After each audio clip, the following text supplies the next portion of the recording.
Hello everyone, this is Adam from the Adam Fearns Archives with another ranking, which will be ranking the monsters from Series 1 of What's New Scooby-Doo. This is my opinion, so if your opinion is different, please in the comments below which villain is your favourite. And with that being said, let's get into this. Now, this was actually a very quick intro. Now that I know I can do quick intros, hopefully I can stick to doing quick intros. 14th place, we have the Jungle Demons. Now, unfortunately for the Jungle Demons, they suffer for the simple reason they are boring in design and what they do. They're literally animals painted yellow and there's nothing else redeeming about it. 13th place, we have the toys from Toy Scary Boo. Really, I do not understand how people can be terrified of them, considering they are literally the size of probably max from someone's foot to someone's knee at max. How can you be scared of something that small? I get they're in like a big army and together they will be taller than you, but it just seems stupid that a bunch of grown people are running away from toys. 12th place is the Dinosaur Spirits. That's a Gigantosaurus. Now this one, I never really liked due to its colour palette seeming all washed out, with the green and the lime just being washed out and just seeming a bit bland and dull. I've yet to find someone that agrees with me on that opinion, but I'm just gonna throw that out there. But yeah, it just doesn't seem that interesting to me, really. Plus it's just running around, roaring at people and trying to chomp on them, but clearly missing. But that's pretty much all it does. 11th place is the Snow Creature. Compared to the other villain monsters, it doesn't really do much chaos. Or compared to the other monsters I've yet to mention, it does the least amount of chaos. And it's just there just to sabotage other people when it comes to the snowboarding competition. That's pretty much all it's there for. 10th place is the Headless Snowman. Now this one, we went for the monster that had the least amount of chaos done to the monster with the most amount of chaos done. And that leads to my problem with the Headless Snowman. It does easily the most chaos in this series of What's New Scooby-Doo by destroying people's houses, chimneys to be exact, in the search for gold.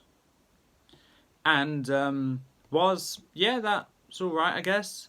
The whole ending kind of really upset me there, but I already explained it in the episode ranking, and considering the ending has really nothing to do with the monster, I'm not really going to go into it.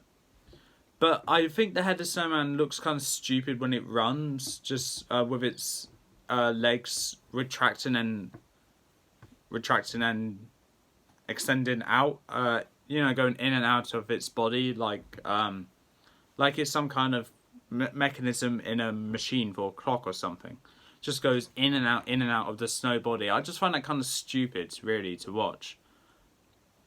But that's just my opinion. But that is probably a very unpopular opinion. But that's just my opinion. I don't like the way it runs. And I don't like the ending of that episode. 9th place is the Leland Brothers. Now, don't get me wrong. I love these villains.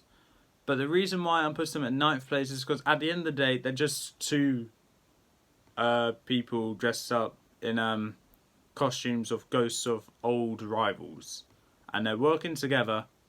They're rivals, bear in mind, that hate each other so much they killed each other, and they're working together to haunt people.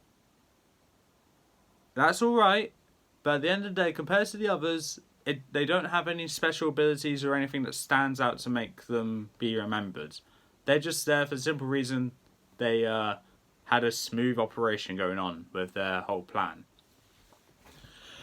8th place is the Faceless Phantom. Now, this one I'm really disappointed by for the simple reason, when I was a kid, this was probably one of the most popular villains to other people that watched What's in Scooby-Doo, of how it was so intimidating and it's like the poster child for Series 1 of What's in Scooby-Doo.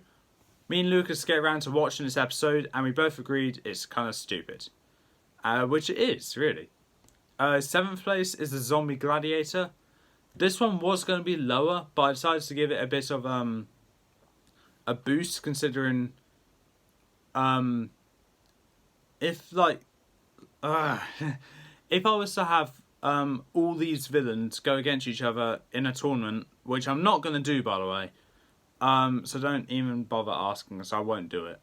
I'm pretty sure the Zombie Gladiator would come out on top, like, because the Zombie Gladiator with its net, its trident, and its just straight up strength along with its chariot, it will probably beat most of these remaining villains, or most of all the villains really. Sixth place we have the aliens, or the space ape as it is sometimes called. Compared to the other villains I've yet to say, this one is unfortunately the worst. And it really pains me to say this, considering that I've always liked this. But I will say the colour combo of purple and green doesn't sound good, but it really is good for this villain. But that's all I can really say about the alien, because there's nothing really much else to say. But I will say I still like it though. Fifth place is the Mystery Machine. Now compared to the others, this is not an actual villain really. And it doesn't really do much chaos, but it does do a fair amount of chaos to an extent where it has to get impounded.